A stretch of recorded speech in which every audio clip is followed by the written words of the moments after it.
जी अस्सलाम वालेकुम।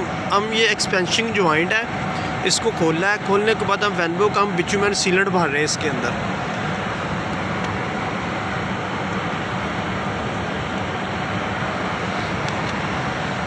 ये एक्सपेंशन जॉइंट है जिसकी हम आज ट्रीटमेंट कर रहे हैं। इसी तरह हमने एक्सपेंशन जॉइंट के बाद इसके ऊपर हम वेनबो सील का 2 कंपोनेंट सीमेंटेशन कोटिंग कर रहे हैं।